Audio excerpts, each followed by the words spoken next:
જાણું છું.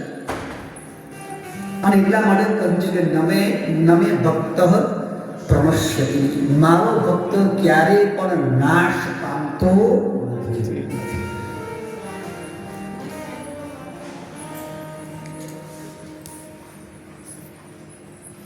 વધારે પરિચય ન દેતા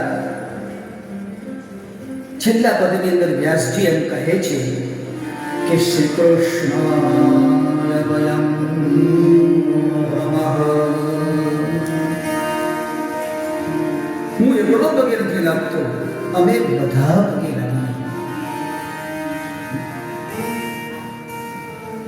જો ભાગવતજીની અંદર જ્યારે જ્યારે પણ કંઈ પણ કંઈ થયું છે તો કોઈ એકલો દેવ ગયો નથી કે એકલાએ અરજી નથી કરી, બધા ભેગા થઈને અરજી કરી છે.